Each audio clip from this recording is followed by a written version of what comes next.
bacon, bacon. Do you guys remember that commercial? Was it like sausages? Bacon, bacon, bacon. Well, if you're vegan, bacon, bacon, bacon isn't something you normally have. But now the long-awaited bacon seasoning from local Spicery. I've been begging Nick to do this for years. And there's lots of bacon seasonings out there, even vegan ones, but they all contain sugar and salt and maybe even oil. But here's one that doesn't contain none of that. It's made from just, well, you're going to find out, and he's going to show you recipes to use it. I personally like to use it on mushrooms to make mushroom bacon, eggplant, especially the long, thin Chinese ones to make eggplant bacon, but it's amazing. Please welcome Nick from local Spicery back to the show.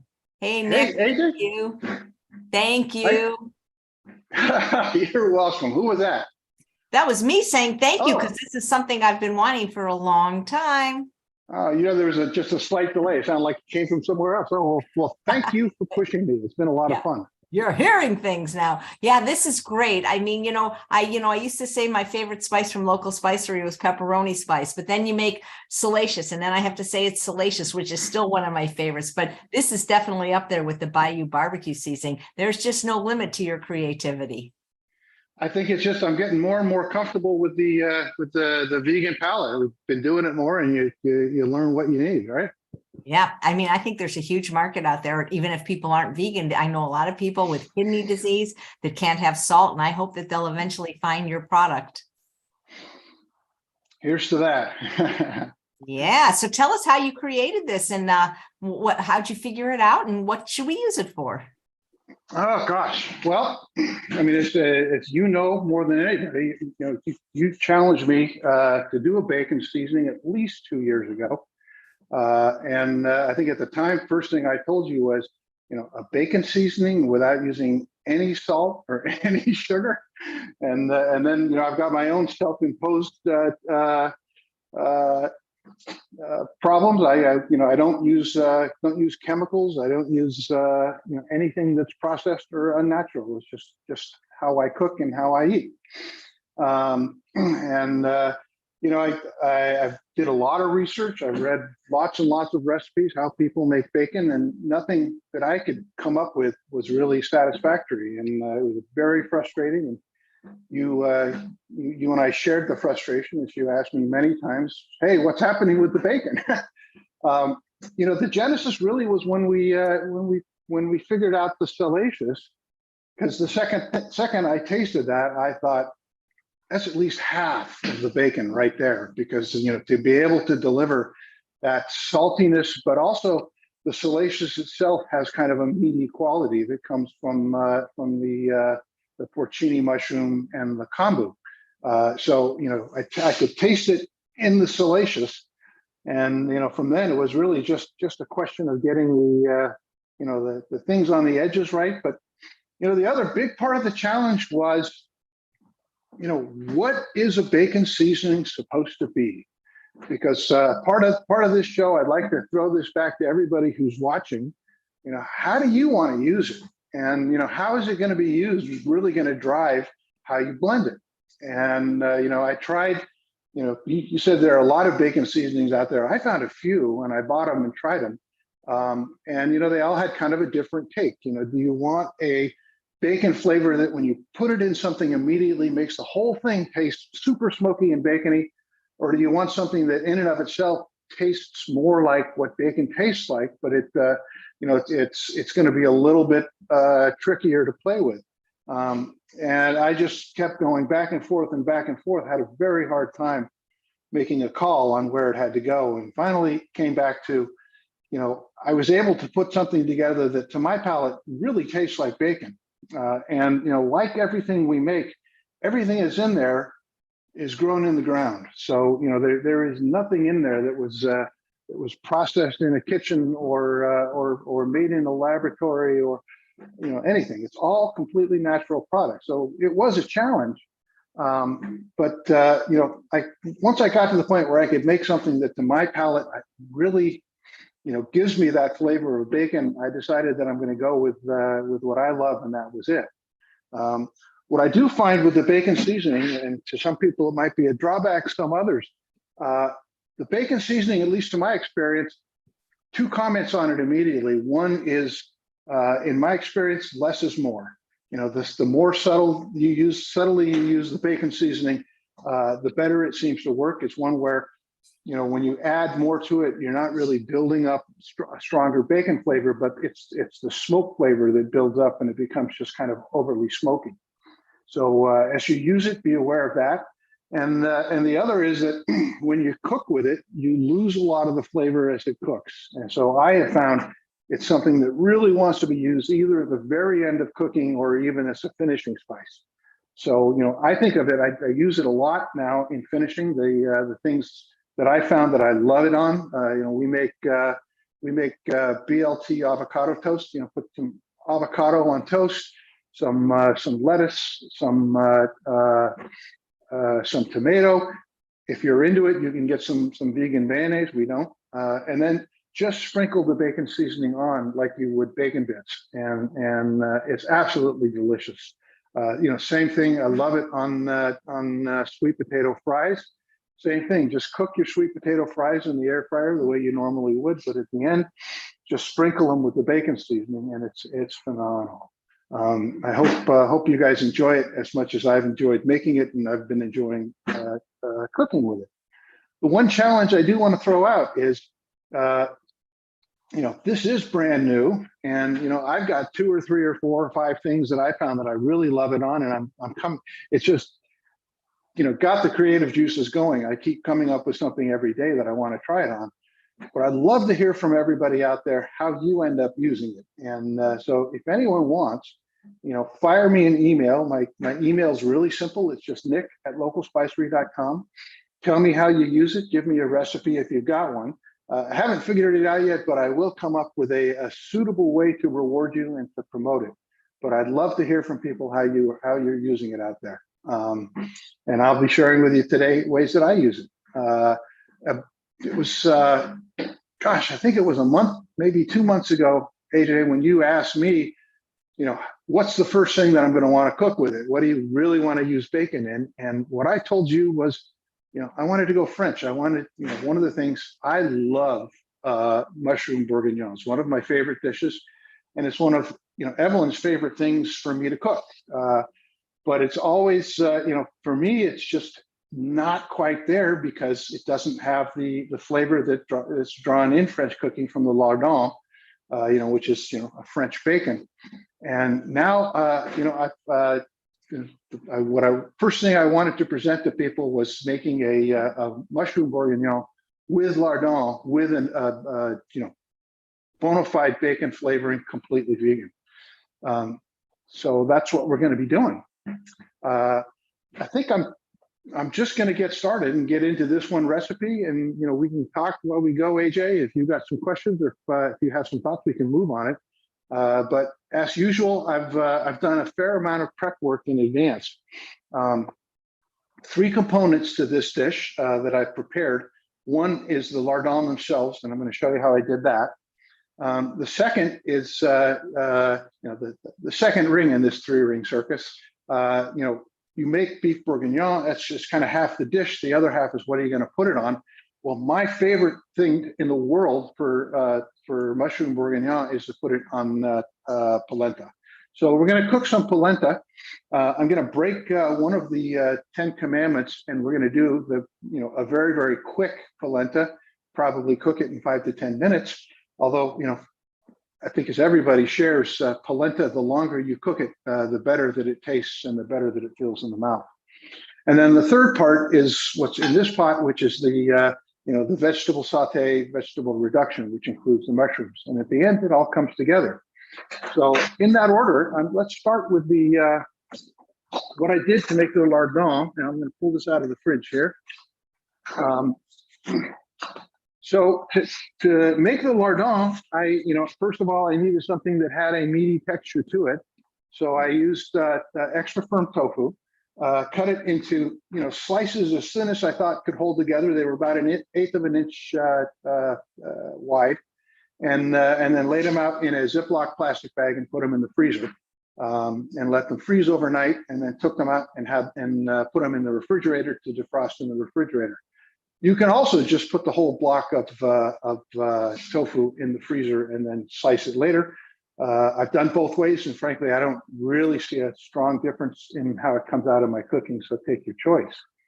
But once I had those sheets of pre-frozen tofu, I cut it into about half-inch dice. They end up looking like this, which is just exactly kind of the shape and size that you end up getting lardon in when you buy them in France. And this one, all that I did for a marinade was just the bacon seasoning. This is about a half a cup of those diced tofu pieces. Put them in a bowl about this size, and I put 2 teaspoons of bacon seasoning in the bowl, and I just tossed them and let them sit. As an option, if if you're not completely salt-free in your diet, a tiny bit of coconut amino gives it a little bit of added richness, and I tend to find I like it. By a little bit, I'm talking like a quarter teaspoon.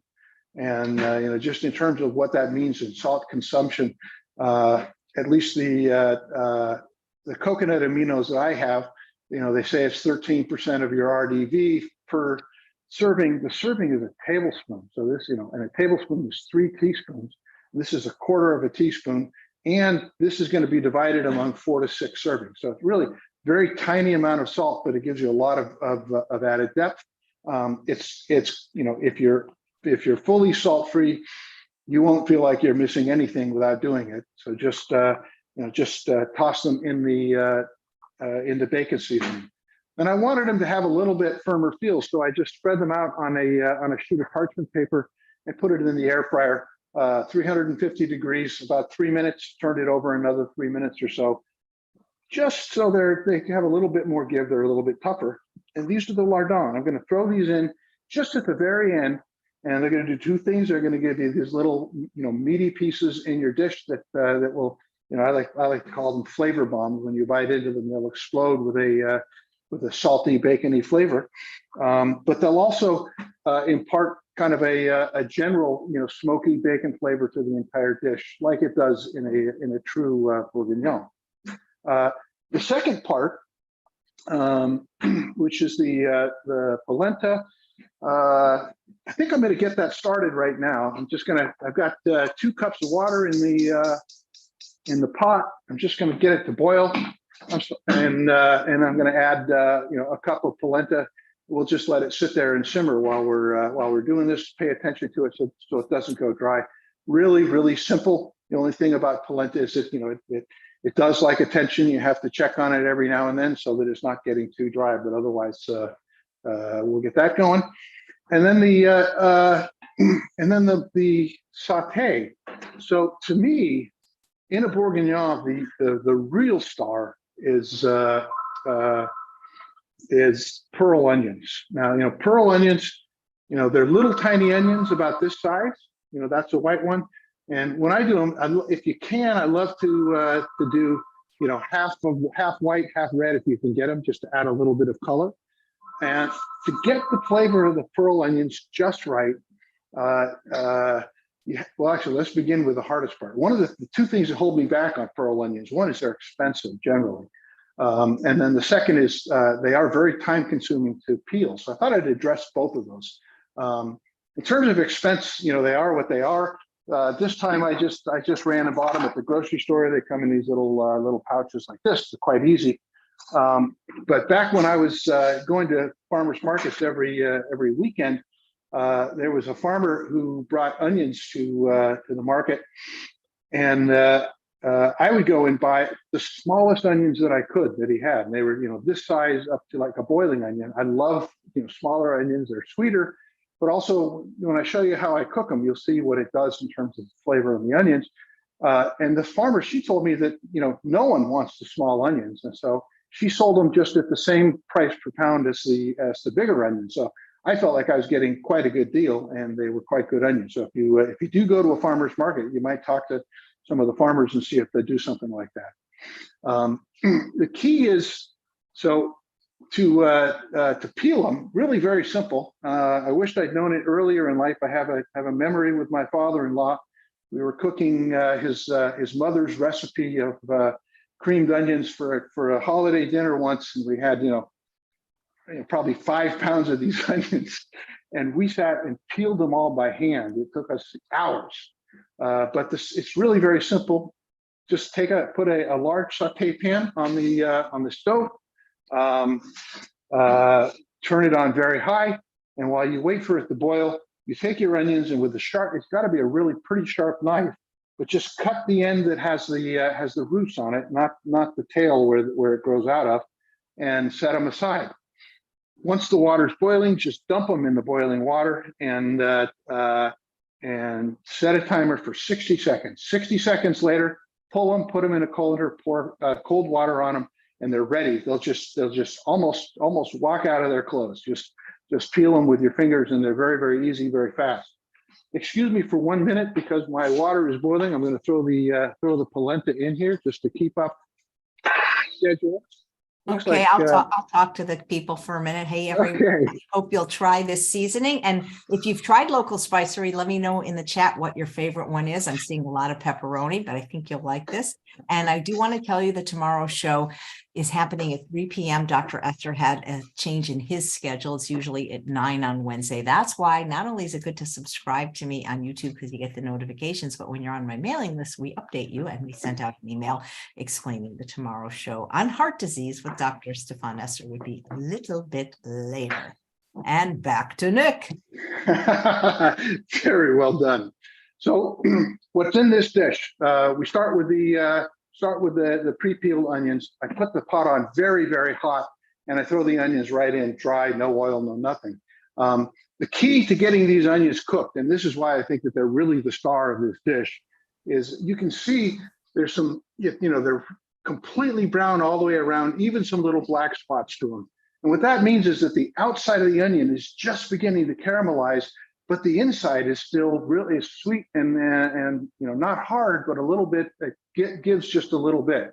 And so you get that incredible sweet complexity of a caramelized onion on the outside, but on the inside, you get a little bit of a fresh flavor, and that really does it for me.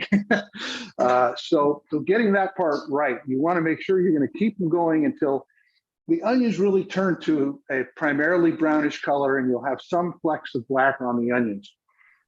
So we did the onions. I'm going to have to go back to my recipe just to make sure. Usually I just do this thing just from my heart rather than from the paper. Onions, little veggie broth to deglaze. And then I put in the mushrooms, diced onion, garlic, and thyme. And some comments on that. Mushrooms, for this one, I used portobellos. I have 3 large caps of portobellos. I took the stems off. I sliced them into about 1/2-inch slices and then cut it into thirds. And so that's the size mushrooms that I put in here. As far as carrots, I think of them as matchstick in that they're about the length of a matchstick, but they're a little bit thicker than we usually think of. It's not a julienne, but so it's got a little bit of a bite to it still. So it's it doesn't just disappear into it. For the onion, the recipe that you're going to see on our website, it calls for a medium onion chop. In this case, I really go a little bit beyond chopped. It's almost halfway between chopped and minced, but not quite all the way minced. I would call it maybe like an 1/8-inch dice, because the onion, you really want it to kind of disappear into the dish. It's one of the ways that we can get this to thicken, which is always a challenge when you're trying to do a stew like this, completely vegan. Is without the fats, how are we going to get it to thicken? So we're using basically it's a mirepoix. And then thyme. My strong advice on cooking with thyme. It's a very strong flavor. Use it sparingly. There are spices where you can not ever use too much. Thyme is not one of them. Thyme is not on your side. So in this case, I think I used a 1/2 teaspoon. You might even want to go a little bit less than that if you're at all sensitive to the flavor of thyme, but you just want the tiniest hint of the herbal flavor coming into it. So I'll saute that and keep it going until and actually I was going to say, in this case, just because I happened to have it, I had some shallots sitting around. So instead of a medium onion, I had a small onion and a large shallot, which I chopped up. onions and shallots together to me is kind of a quintessentially French flavor, and it is perfect for this dish. So I throw it all together. I saute it, paying attention to the onions. The onions are going to tell you when it's ready. Watch the onions until they go translucent and then turn brown, and that's the point when you can add the thyme in, and then I put in the wine. And so I should have given a trigger warning for some people. I do use wine in the dish. It's 1 cup of wine.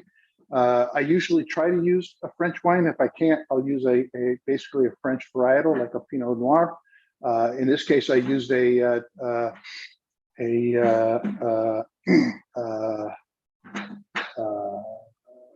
it's a blend from the Rhone region in France. Kind of a medium-bodied but well-developed wine. And then once I get the wine in here, I let it simmer, and I just kind of watch the volume of the liquid. And when the liquid has reduced to about half, that's when this is done. And that brings us up to where we are right now. And I'm going to turn the heat on here. I'm going to stir my polenta, which needs a little more water. It's already overcooking.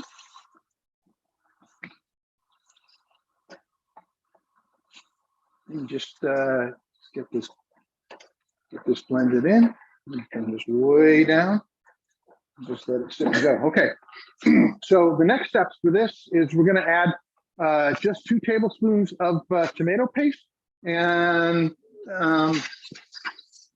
2 tablespoons tomato paste, and we want to do 2 cups of broth.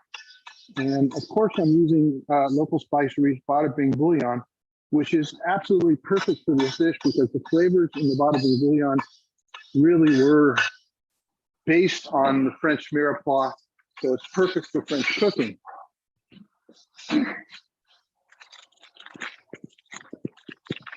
So I'm going to put 2 tablespoons of the Bada Bing in here.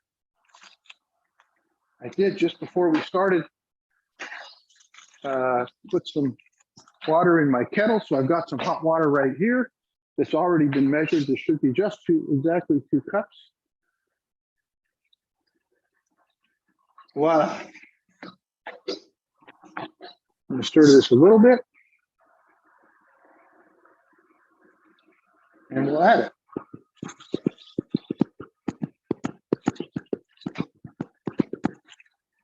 So when you think about what's going to cause this to thicken, I'm going to turn the heat up really high because I want to get it just to begin to a boil, and then we'll reduce the heat again. But at this point, the whole name of the game in the preparation of this dish is getting the consistency right, and that is, you can't see it, but it's a bit watery right now. I mean, obviously, I just added the bouillon, so we're going to want to get it to reduce. One of the things I'm going to do to get it to reduce quickly, I'm going to, in a French dish, a lot of times you would use a roux, which is flour and butter. In this case, what we're going to do is use some cornstarch and water. So cornstarch. Just going to put 2 teaspoons of cornstarch in this cup.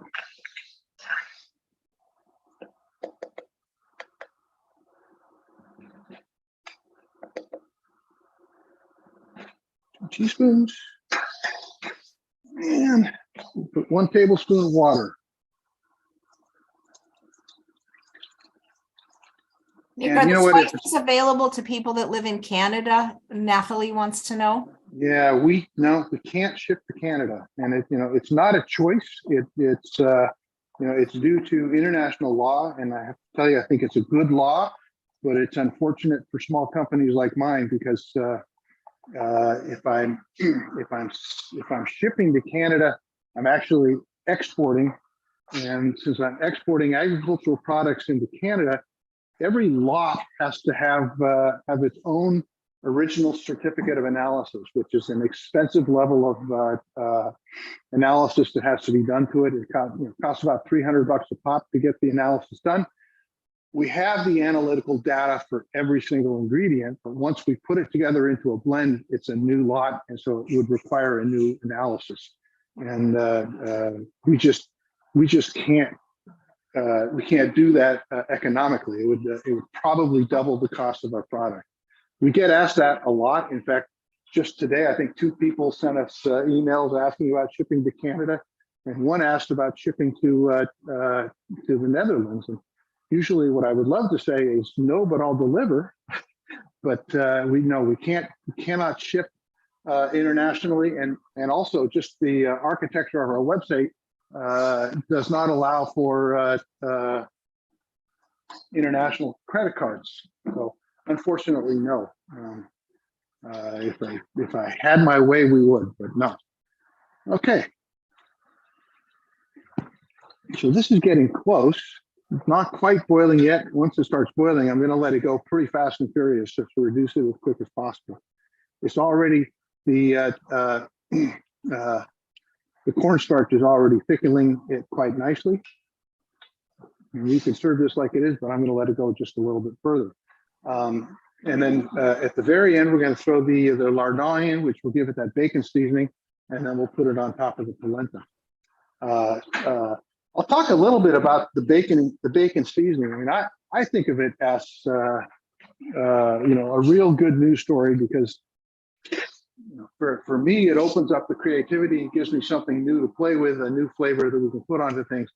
But so many times it's a flavor that I had forgotten how much I love. My wife Evelyn, a few nights ago, she loves to make soup. When she's batch cooking, it always involves a number of dishes and always culminates in the soup. And she made a wonderful lentil soup that had some whole grains in it. It was great. And just at the very end, she sprinkled a little bacon seasoning in it.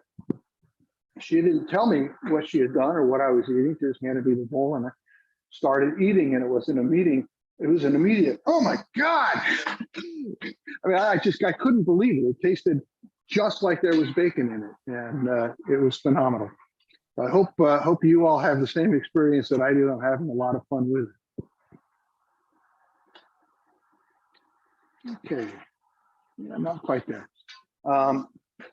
In a lot of ways, the bacon seasoning, at least right now in its genesis, I feel like it's very similar to the beginning of our pepperoni. Because when I first made pepperoni, it wasn't something that I made to satisfy a need in my cooking or in my diet. It was a request from a chef, in this case, a working chef at a very high-end restaurant, who was working on a vegetarian appetizer that he wanted to make taste like pepperoni. And all the chefs that worked for him weren't able to do it. So he sent me an email asking if I could make a spice blend that tasted like pepperoni. Put it together, and it's a great flavor. I knew immediately that it was a great flavor. And we actually carried it for sale for a long, long time. It was not a very good seller for a long, long time, mostly because I just didn't know what to do with it. And it wasn't until this crazy lady, Chef AJ, shows up, and she was made aware of our blend from someone that bought it at the farmer's market, and it's really taken off. And for me, I'm kind of at the same place with the bacon seasoning, because, like I said, I started this. I don't know how we're going to end up cooking with bacon. I know that there is it's in there, and we're going to find it, and we're going to find it very soon. But so far, sweet potato fries, BLTs, and now mushroom bourguignon. I'll add one more idea that from my past, where I've always loved the bacon flavor. There's a type of slaw that's it's from Austria, and the slaw is usually made using bacon fat, the thinly sliced cabbage, and it's seasoned with caraway seed and fennel seed, and it's just a wonderful flavor. One of my very, very favorite foods. I used to make it a lot. I haven't made it since adopting a more vegan diet, but I'm really, really looking forward to trying that. All right, so I think I'm ready. This has been simmering away, and I think it's probably plenty thick. I'm just going to throw the lardon in. We're going to let it go. And then I'm going to turn it off and let it sit while I pull the polenta out, and then I'm going to plate it. Just this morning, Evelyn was playing with the bacon, and this is a different way you can make the lardon if you don't want to make it with the tofu. I know that some people have allergies to soy product, or just don't care for it. But she took just some minced shallots. For some reason, the shallots seem to work better with to make the bacon flavor. And she did it about 6 different ways, but after tasting all of them, I think we agreed that the best, most bacon-like flavor was simply the shallots. She sauteed them quickly, obviously with no onion. With no oil, and then added 3 tablespoons of prepared bada bing bouillon, and just a tiny bit. It was an 1/8 of a teaspoon of the aminos, and just stirred up and served it. It was perfect. You could use it as bacon bits. I think if I did it again, I'd probably try doing what I did with the tofu and trying to dry it just a little bit in the air fryer. But I'm going to bring the phone over here so you can see it. It's beautiful. It smells amazing. Just sprinkle a little bit of parsley on the top. Now, if you tasted this and you wanted a stronger bacon flavor, at this point you could just sprinkle a tiny bit of additional bacon seasoning on the top. But I can smell by nose. It's in there, and I'm really happy. So here I'm going to bring the phone down so you can see the plate. It's beautiful and it's delicious. And that is my mushroom bourguignon. Nick, can you bring that to the next potluck? That looks amazing. I will. It actually, and you saw it's very easy to make, and yeah, of course I will. Okay, so question from Sandy: can you use it to make tempeh bacon as a marinade? Because it's a spice; it's not a liquid. Just so you know. Yeah. So try it and tell me. In my experience so far, if you cook it, like I said, you lose the flavor. But if you cook it and then sprinkle some additional bacon seasoning on it at the end, it seems to work. So your tempeh bacon, you may lose a lot of that really bacony flavor I get. And have to restore it. Try it out and let me know. Hey, Nick, Susanna, who lives in Canada, has a great suggestion, and it would only work for people close enough to the border, but she has a PO box on the US side, and so she's able to order these kind of products. Yeah, we have a number of customers that do that, and wish we had a way that I could help people do that, but it's a great idea. Thanks. Yeah. Gary, there's no discount code, but if you use the link in the show notes, you'll get 2 free samples with your order. And Nick, yesterday on the show, when we had Dr. Sunil Pai, who comes on every month for Healing Spices, Stephanie asked in the chat, how often do you grind your spices? So, we grind here every day. We have 3 different milling technologies we use. We have, one which is just a little tiny bench mill. It's like a glorified coffee grinder. I mean, it is manufactured specifically as a commercial coffee grinder, and it's much, much more powerful. But that sits on the bench when the guys are working, making blends. And many of the products that we use, we don't want to mill large quantities because we want them to be as fresh as possible. So we mill them fresh just as we're putting in. The next size mill that we use comes from Germany. It's manufactured by Mahlkönig, and Mahlkönig is mostly known as kind of the premier manufacturer of coffee grinders for the coffee world. So it really is a glorified coffee grinder, but that one's also probably used every single day. Our big industrial hammer mill, we probably operate that once or twice a week right now, but as we continue to grow, we'll be doing it more and more. But we're milling all the time because our commitment is to getting the spices out as fresh as possible. Nice. And Karen is saying she put bada bing in this in her cart, but she hasn't checked out. I might want to suggest to her also the Bayou, what's it called? The barbecue Bayou seasoning. It makes Yeah. great barbecue potato chips. I love that Bayou barbecue. That one was, I thought we started with the recipe for our Kuchak barbecue, which has been, a standard for a long, long time. But I replaced a lot of the more pedestrian ingredients, like, instead of just paprika, replaced it with, freshly milled sweet chili peppers. Much, much stronger, more complex flavor. I love it. It's probably my favorite barbecue blend right now. Hey, Nick, I want to ask you, sometimes it just stops shaking. So what do you do? Just kind of stir it around a little? Oh, this smells, Yeah. I just love to smell this. Oh my God, it's amazing. So when that happens and you can't shake it, just kind of stir it a little bit. Yeah, that's the downside of not adding any anti-caking compounds. To me, we feel it's a better thing to go with with what's completely natural and let it be what it is. That's okay. Just wanted to ask so that's normal when that happens. Totally normal, expected. Okay, well, great. Well, thank you. This is a real winner. You've got so many just intriguing, delicious, unique spices. One of the viewers is saying you're a true genius. I don't know about that. One thing I do want to just to give people a bit of a tease. I think we'll probably roll this out next month, but we will be having a new promotion. It's going to be focused specifically towards the salt-free group and inspired by Chef AJ. Everybody that orders, at least for the next several weeks, you'll get a flyer in your order about it. We'll also, when we release it, it'll come out, but we're going to have some discounted, curated sets, completely salt-free, kind of the basics, most important spices to have in your shelf if you're moving to a salt-free diet.